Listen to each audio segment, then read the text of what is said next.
오늘도 하나님의 은총이, 행복이 여러분과 가정에 넘치기를 주 이름으로 축원합니다. 하나님께서 세상을 보실 때에 마지막 때에 희망이 어디 있을까라고 하는 겁니다. 하나님의 희망은 성경에 기록한 대로 교회에 있습니다. 요한계시록만 보더라도요, 요한계시록 2장 1절 먼저 봅니다. 에베소 교회 사자에게 편지하라. 오른손에 있는 7 별을 붙잡고 7 금촛대 사이를 거니시는 이가 이르시되 라고 말씀했는데요, 1장 20절에 이어서 말씀을 하기를 내가 본 것은 내 오른손에 7 별의 비밀과 또 7 금촛대라. 7 별은 7 교회의 사자요, 7 촛대는 7 교회니라 라고 말씀을 합니다. 곧 요한계시록만 보더라도 이와 같이 교회가 희망이고 마지막 때에 7 교회의 사자에게 편지해라. 그래서 7 교회에 하나님의 말씀을 그들에게 알게 해주시고 이러한 일들이 있을 것이라고 하는 것을 그들에게 공개함으로써 그들이 경계하고 정신 차려 준비하게 하고 예비하게 하는 데에 하나님의 뜻이 그 안에 있는 겁니다. 여기서 7 별을 붙잡았다, 하나님의 오른손에 7 별을 붙잡았다, 그는 7 교회의 사자이다, 천사를 말한 것이 아니라 7 교회를 인도하고 있는 목회자를 말하기도 하고요, 7 금촛대를 말씀한 것은 바로 7 교회라고 성경은 표현하고 있습니다. 이와 같이 하나님이 마지막까지 잡아주시는 사람, 하나님께서 마지막까지 거니시며 운영하시고 운행하시는 곳, 그것이 바로 교회라고 말씀을 하죠. 이와 같이 교회가 살아있고 그곳에 생명이 있을 때는, 교회의 역할을 감당할 때는 하나님이 그들을 통하여 엄청난 일들을 행하십니다. 그러나 만약에 그 모든 본분을 이탈하고 하게 되면 그 파장은 교회가 어렵게 될 뿐만 아니라 세상을 변화시킬 수 있는 능력도 상실된다는 사실입니다. 우리가 불이 꺼져버리면 아무런 어둠 가운데서 소생할 방법이 없지요. 사람도 마찬가지입니다. 그와 같이 교회들도 마찬가지라는 거죠. 사명을 잃어버린 것은 빛의 역할을 감당하지 못하고 소금의 역할을 감당하지 못한 것과 같습니다. 우리가 신앙인들이 유럽을 만약에 가게 된다면 그 유럽 가운데서 교회를 방문하게 됐을 때에 큰 충격과 안타까움을 이야기하는 이야기들을 많이 듣게 됩니다. 그것은 바로 이와 같이 그 가운데의 교회 가운데서 큰 예배당이 있지만은 그 예배가 유지되지 못하고 있는 것을 보게 되고, 유지되지 못하는 그런 교회가 운영이 안 되니까 술집에 팔아버리는 일들도 있다고 합니다. 교회와 하나님 나라의 권위를 조롱하기라도 하는 것처럼 의자만 치우고 그 술집을 그대로 십자가도 두고 그대로 운영하는 일들이 많다고 합니다.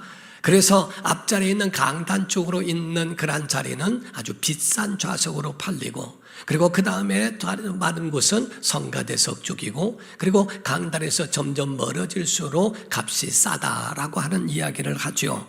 이와 같이 정말 교회가 불이 꺼져버리니까, 교회가 빛을 잃어버리니까 이와 같이 세상을 바꿀 수 있는 능력과 모든 것들을 상실해 버리기도 한다는 거죠. 우리가 한국교회도 마찬가지입니다. 한국교회도 힘을 잃어버리면 교회를 향하여 별 해괴한 일들이 여기저기서 일어나는 것들을 보게 됩니다. 그럼 과연 교회가 해야 할 일, 교회의 직무와 교회의 목적은 어디에 있는가? 성경은 우리에게 말씀하기를 그의 별이라고 표현을 하고 있는 것과 같아요. 그의 별이란 말은 성경에 주님께로 인도하는 별을 가르쳐 말씀합니다. 마태복음 2장 1절과 2절을 보게 되면 헤롯 왕 때에 예수께서 유대 베들레헴에서 나심에 동방으로부터 박사들이 예루살렘에 이르러 말하되 유대인의 왕으로 나신 이가 어디 계시냐? 우리가 동방에서 그의 비열을 보고 그에게 경배하러 왔노라 하니라고 되어 있어요. 그의 별이라고 되어 있고 경배하러 왔다라고 이렇게 표현하고 있습니다. 그런데 2장 9절에서 11절에 말씀을 합니다. 박사들이 왕의 말을 듣고 갈새 동방에서 보던 그 별이 문득 앞서 인도하여 가다가 누구에게? 아기 예수 있는 곳 위에 머물러서 있는지라. 그들이 그 별을 보고 매우 크게 기뻐하고 기뻐했다고 말합니다. 집에 들어가서 아기를 봤어요. 그리고 그의 어머니 마리아가 함께 있는 것을 보았는데 엎드려 아기께만 경배한 겁니다. 부배합을 열어 황금과 유향과 몰약을 예물로 드리니라. 다시 말씀드리면 그 별은 예수님께로 인도하고 사라지지요. 마리아도 예수님과 함께 있었지만은 경배의 대상은 아니라는 겁니다. 오직 그의 별의 목적, 많은 하늘의 별들이 있지만은 그 별이라고 하는 것은 오직 예수님께로 인도하는 별에 불과하다는 겁니다. 오늘날 잘못되고 있는 것은 그 별이 자기가 스타가 되기를 원하고 자기가 영웅이 되기를 원하고 자기가 영광받기를 원하는 주님의 자리에 있는 것이 문제라는 겁니다. 주님께로 인도했다면 사라져야 하고 없어져 줘야 하며, 마리아도 아기와 함께 있었지만은 그런 나는 주의 계집종이라고 말했던 것처럼 하나님의 아들을 담는 밭이요 그릇일 뿐이고 경배의 대상이 아니라고 해야 하는 것과 같다는 겁니다. 성경은 우리에게 예수 그리스도에 대하여 말씀하고 있는 것처럼 별은 자기가 목적이 아니라 주님께 인도하는 데 목적을 두고 있다는 겁니다. 그러므로 우리의 목적은 주님께로 인도해야 되는 이 일이 있는데도 우리가 나태함으로 그 직무를 감당하지 못하는 것은 문제가 있다는 거지요. 우리는 기도하면서 지금까지 이렇게 지내오면서 한 가지 의문점을 가지게 되는 것 중에 하나가, 과연 하나님께서 교회에 희망을 두고 있는가? 우리 한국교회에 희망이 있는가? 그리고 하나님이 정말 인간을 변화시킬 수 있는가에 대한 겁니다. 결론부터 말씀드립니다. 하나님께서 이 모든 사람의 변화는 가능하다 하십니다. 하나님은 모든 변화에 대하여 가능하다고 말씀하고 계시다는 사실이에요. 신약 시대에 보게 되면 예수님 이 땅에 오셔서 그분이 다니시는 곳곳마다 놀라운 역사와 그러한 엄청난 그 능력들로 변화되는 역사가 있었습니다.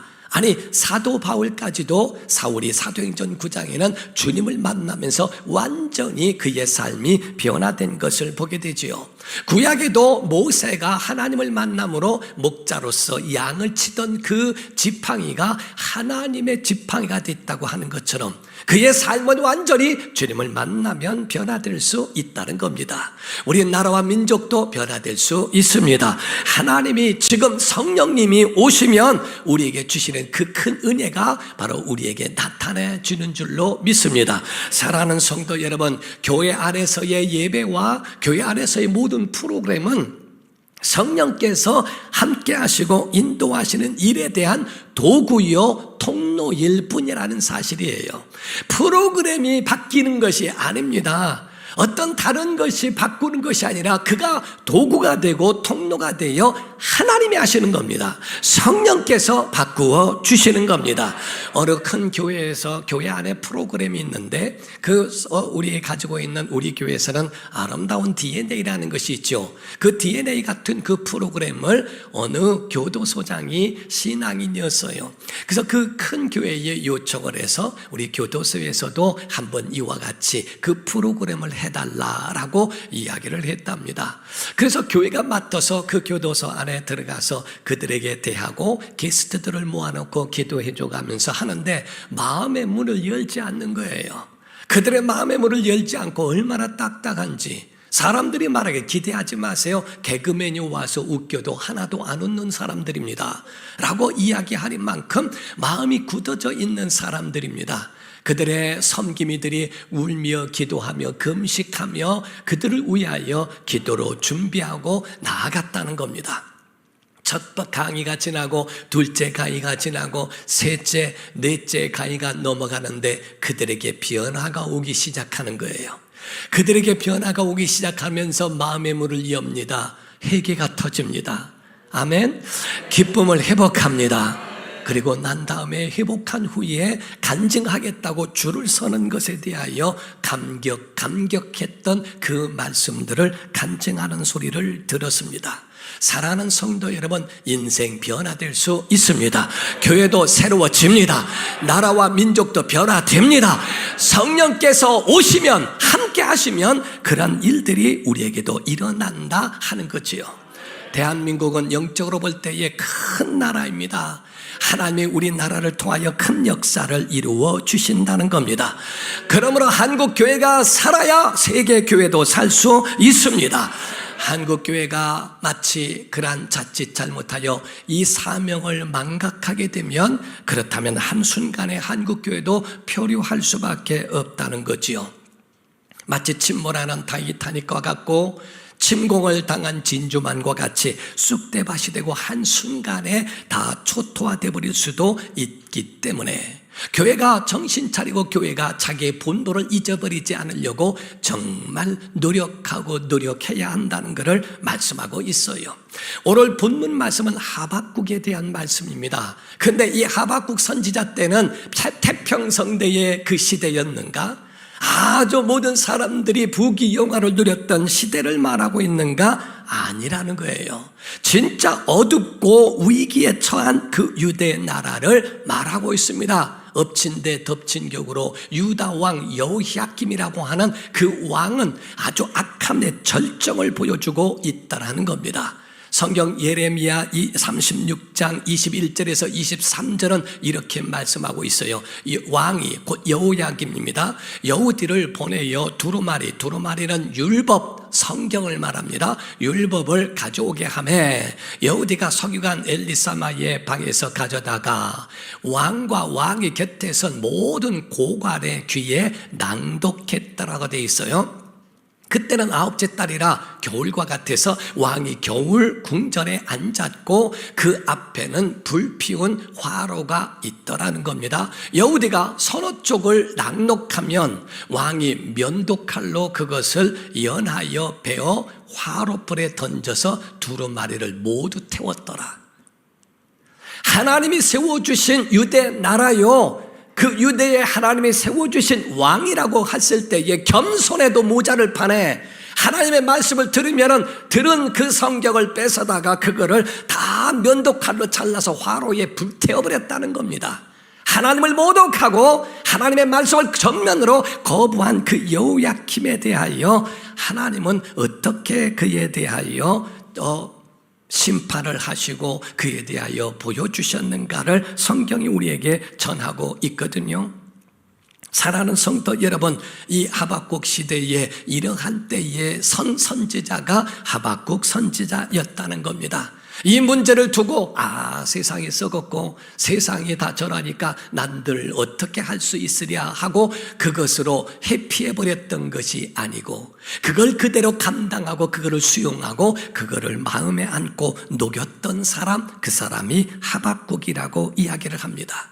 오늘날 많은 사람들이 문제를 닥쳐서 문제를 당하게 됩니다. 그 문제를 가정의 문제, 자기 자신의 문제, 사업의 문제, 교회의 문제, 나라와 민족의 문제, 이런 모든 문제가 오게 될 때 몇 가지 유형으로 나타나는데, 첫 번째가 도망하는 사람, 회피하는 사람, 두 번째로는 그에 대하여 낙심하고 절망 가운데 있는 사람, 좋을 때는 막 한참 또 교만, 거만을 다하고 있다가 어느 순간에 조금만 어려우면 낙심하고 세상을 다 잃은 것처럼 낙심과 절망으로 사는 사람. 세 번째 유형의 사람은 문제가 닥쳐왔을 때에 오직 남에게만 전가하고 원망하고 불평함으로 자기 마음을 털어버리는 사람.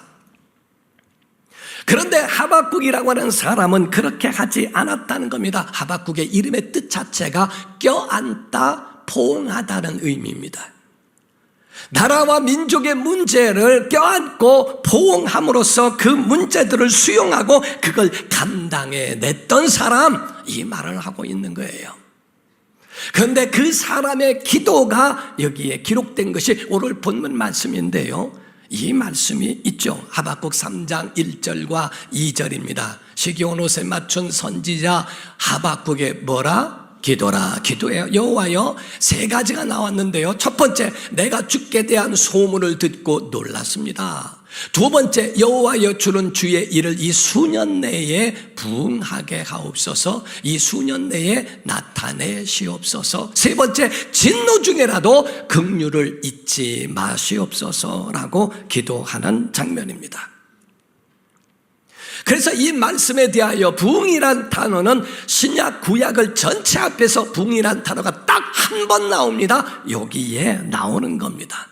많은 사람이 부응이란 말을 오해하고 있어요. 부응은 교회 성장이 아닙니다.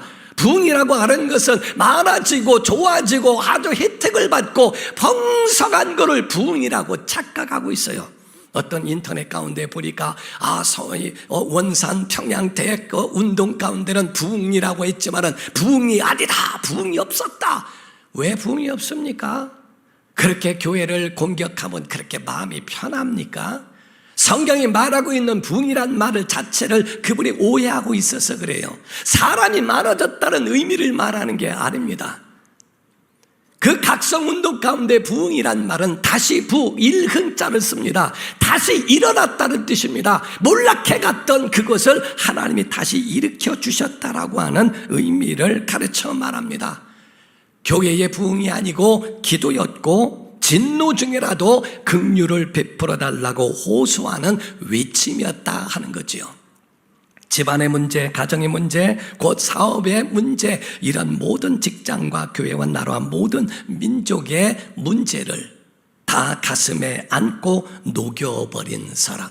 오늘 이 시대의 하박국이 누굽니까? 곧 이와 같이 교회의 문제, 나라와 민족의 문제가 있거들랑, 가정의 문제가 있거들랑, 전가하고 책임 전가하고 원망하고 거기에 대한 공격이 아니라 그걸 가슴에 끌어안고 울어주고 함께 그것을 문제를 녹여가면서 감당해내는 사람을 이 시대의 하박국이라고 이야기를 하는 겁니다.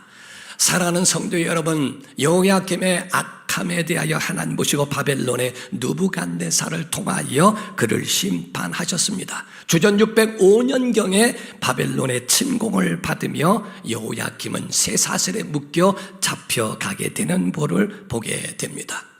이런 상황 속에서 하박국 선지자가 기도한 그 내용이 아까 말씀드린 세 가지라 하는 거지요. 첫 번째 있는 말씀은 하나님의 말씀에 대하여 내가 그 소문을 듣고 내가 심히 놀랬다라고 이야기를 했어요.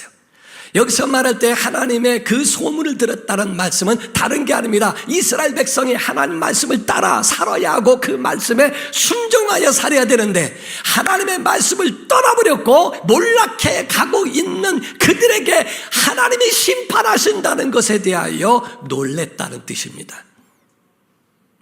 맞습니다. 당연합니다. 이스라엘 백성 그 유다가 그렇게 힘들어하고 정말 하나님 앞에서 잘못된 것에 대하여 이제 그와 같이 그 재앙으로 인하여 신음하는 것 당연합니다. 하나님은 의로우십니다. 맞습니다. 옳습니다. 그런데 두 번째 기도가 뭐냐면 수년 내에 부응하게 해달라고 얘기하는 것은 하나님 맞습니다만은 그 가운데에 힘들고 어려운 하나님의 결정이셨겠지만 하나님 그 모든 몰락에서 다시 수년 내에 부응하게 하소서, 회복되게 하소서, 일어나게 하소서, 이 얘기입니다. 세 번째에 진노 중에라도 긍휼을 베풀어 달라고 하는 것, 이것에 대하여 말하는 것은요 다른 게 아닙니다. 하나님의 선하신 성품, 하나님의 인자로우신 성품, 자비한 성품을 한 번만 다시 보여주시면 안 될까요? 이 백성에게 다시 한 번의 기회를 주시옵소서, 그 얘기입니다. 우린 구원이 딜로 된 게 아니지 않습니까? 구원이 하나님과 흥정된 겁니까? 우리가 가지고 있는 우리의 공로가 있습니다. 우리가 가지고 있는 의의가 있으니까 이것 보셔야 될 거 아닙니까? 하나님 해주면 나도 이거 해줄게요. 하나님과 구원을 여러분들이 흥정으로 받았습니까? 아닙니다. 자격도 없지만, 여러분이 가지고 있는 의로움도 없지만 하나님은 선하시고 하나님은 인자하시니 하나님은 자비로우시니 우리 백성에게 한 번의 기회를 주시옵소서. 진노를 베푸시더라도 긍휼도 함께 주시옵소서. 하나님의 그 약속의 말씀을 그대로 믿고 있는 자들에게 그래도 한 번의 기회를 달라고 하나님 앞에 호소하는 소리와 같은 겁니다. 흥정이 아니라 긍휼의 성품을 한 번만 보여달라고. 우리나라도 일제에 의하여 강점기 때에 송두리째 우리나라가 다 넘어가 버리는, 모든 주권을 빼앗기는 그때가 있었지 않습니까? 황제가 폐위당하고 하는 그러한 어려움이 있었던 그 우리 대한민국 조선 땅에 그 무렵에 1907이라고 하는 1907년도에 성령의 역사가 강력하게 나타났는데, 그것이 원산과 그런 이 가지고 있는 평양과 이런 것에 대하여 막 불이 붙기 시작을 했어요. 그 불이 붙는 그 역사가 오늘날 지금 우리에게도 그 불이 남아있더라고 이야기하는 겁니다. 주권을 빼앗기고 왕이 폐위가 되고 그런 모든 것에 갈 바를 알지 못할 때 성령께서 우리나라에 불을 붙이시니까, 긍휼을 베풀어 주시니까 영적 각성 운동이 일어나기 시작한 그 징조와 그 조건들이 나타나기 시작했어요. 성령의 역사의 세 가지를 보게 되면 첫 번째, 회개했다는 겁니다. 여러분, 살기 위해서는 회개해야 됩니다. 이유 불문하고 그냥 엎드리는 겁니다. 여러분이 가지고 있는 10원짜리 자존심, 여러분이 가지고 있는 이런 거 뭐가 그렇게 큽니까? 하나님 앞에서는 아무것도 아닙니다. 인간이 가지고 있는 모든 공로와 이런 거 아무리 다 내놔도 아무 쓸모없는 겁니다. 하나님 앞에 회개의 운동이 일어나기 시작했어요. 어떤 사람은 그런 말을 하더라고요. 나는 지금까지 살아오면서 하나님 앞에 정말 잘못된 일을 한 번도 한 일이 없다. 어째 이렇게 교만하고 죄에 대하여 무감각한지. 그것은 자기 의가 아닙니다. 예수님 말씀하시기를 나는 의인을 부르러 온 것이 아니고 죄인을 부르러 왔다고 말씀한 것처럼 자기 자신의 의로 똘똘 뭉쳐있는 교만한 자는 하나님이 쓰실 수가 없어요. 차라리 장기와 세리 같은 사람이 너희보다 먼저 천국에 간다는 말씀은 내 자신이 죄인인 것을 깨닫고 그 앞에 엎드리고 나는 하나님의 도움이 없이는 살 수 없다라고 하는 그런 믿음의 겸손함이 있는 자들에게 하나님 은혜를 베풀어 주시더라 하는 거죠. 두 번째가 다른 것이 아니었고 그들이 가지고 있는 성령님의 역사하심, 만져주심이었더라 이 말이야. 그 평양 각성 운동 가운데서도 그 가운데 도둑질한 사람은 도둑질을 회개합니다. 음란과 이런 것들에도 또 회개합니다. 그리고 그 속에 가지고 있는 그런 모든 살인죄, 오죽하면 나는 걸어다니는 흉기였다고 말할 정도로 악하게 살았던 것을 회개하고 완전히 변화시켜버린 그런 역사가 있었는데, 그들이 회개케 하신 것도 성령님의 역사요. 두 번째로 말씀하고 있었던 것은 이 사람들 가운데에 선교사님이 설교하면서 결단을 호소했어요. 이 시대에 누가 하나님께 쓰임을 받겠는가? 손들어라, 일어나라 하니까 여기저기서 일어납니다. 길선주라고 하는 사람이 토대로 해서 일어납니다. 여기저기서 많은 사람 일어나서 내가 바꾸겠습니다. 내가 하겠습니다. 내가 쓰임 받겠습니다. 성령의 사람들로 세워지더니 그들로 말미암아 엄청난 역사가 일어나게 하셨다는 거지요. 세 번째 성령의 역사는 영혼 구원이었습니다. 영혼을 구원하는 일들이 일어나기 시작한 다음부터 교회가 힘을 얻기 시작했고 그들로 말미암아 교회가 세워지기 시작했더라 하는 거예요. 영혼 구원은 전도였습니다. 내가 변화된 것처럼 너희도 변화되라. 주님을 영접하라. 하나님과 만나기만 하면 성령께서 너희 심령을 두드려 주시니 너희가 그 안에 영접하기만 하면 너희도 변화될 수 있다라고 하는 거죠. 이러한 역사가 한국을 만든 줄로 믿습니다. 언더우드라고는 선교사의 간증 가운데는 내가 장터에서 전도를 하는데 병들어 죽어가는 청년을 만났다라고 되어 있어요. 그를 위하여 다른 측은한 마음에 그를 위하여 식음을 전폐하고 금식하며 치유를 간구했더니 하나님이 살려주셨더라. 그래서 그 가정이, 온 가정이 주 앞으로 돌아왔다는 간증이 있습니다. 아담스라고 하는 선교사는 말합니다. 대구에서 복음을 전도하며 본국에다가 편지로 선교 보고를 하는 내용 가운데 그런 내용이 있었다고 그래요. 정말 나는 쉴 수가 없을 정도입니다. 하나님이 이곳을 얼마나 사랑하는지 하나님이 나를 통하여 하루에 한 교회를 세우게 하십니다. 하루에 한 교회를 세우게 하는 만큼 가정마다 지역마다 교회를 세울 수 있는 곳에 자기를 쓰신다라고 고백을 합니다. 클렉이라고 하는 선교사가 있어요. 그 내외는 복음을 전하고 돌아와 봤더니 그의 자녀들이 풍토병으로 세상을 떠나요. 자기 나라보다 한국을 더 사랑했던 사람, 양화전에 가면은 그 비석 가운데에 그러한 묘비가 써 있습니다. 내게 10,000개의 심장이 있을지라도 나는 한국 땅을 위하여 바치겠다. 그들의 눈물과 그들의 피와 그들의 희생의 그런 땀이 바로 우리 한국에 이와 같이 엄청난 역사를 이루게 된 것을 말하고 있죠. 자기의 자녀들이 죽고 그러한 풍토병으로 사라질지라도 하나님이 주신 그 사명을 감당하는 그러한 선교사들, 테일이라는 선교사가 있습니다. 아내가 죽었어요.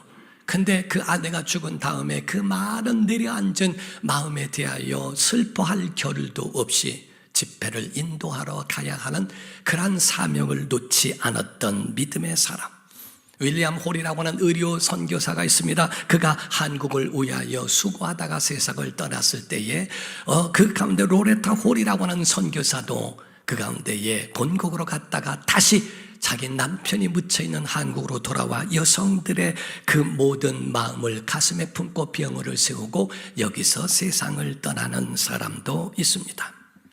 이들의 이 모든 수고와 땀과 눈물은 왜 그랬을까? 하나님은 교회가 희망이라는 것을 알았기 때문에, 그 선교사들은 그것을 보았기 때문에 그 일을 했다는 거죠.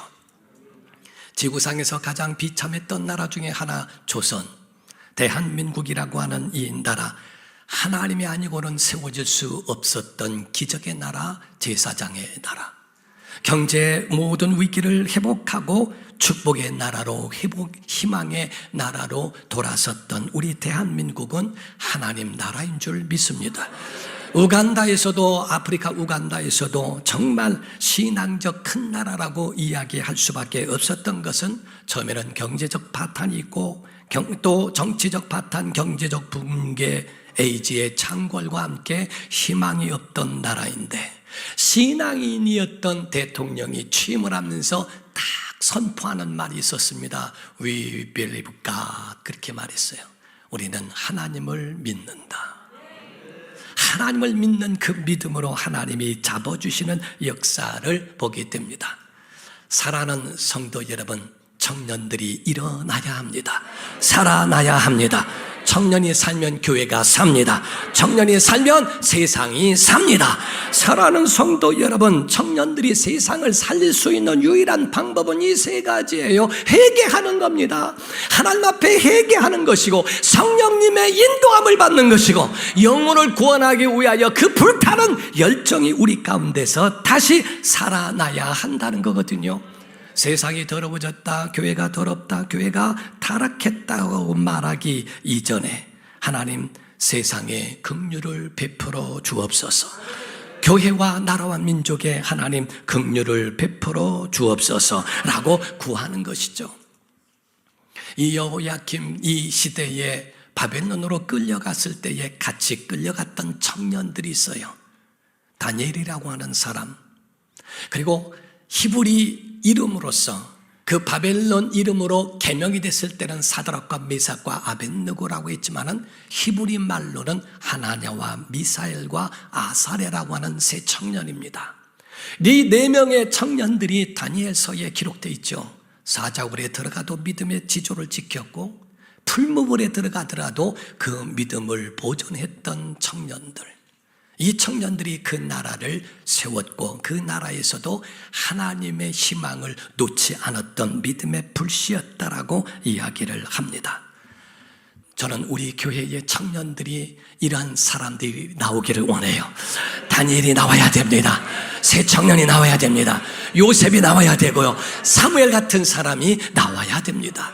하나님을 사모하고 그 믿음의 열정을 가진 우리 청년들이 다시 한번 정말 부흥의 역사, 다시 한번 회복의 은혜의 역사가 우리 교회에도, 우리 한국교회에 일어나기를 예수 이름으로 축원합니다. 기도하겠습니다. 이 시간에 다 같이 통서로 기도할 때 우리 청년들이 믿음의 지조를 지킬 때 사자굴을 극복하고 불무불을 이겨낼 수 있도록 우리 청년들에게 샘 주시고 능력을 베풀어 달라고, 하나님 우리의 이 땅의 믿음의 청년들에게 능력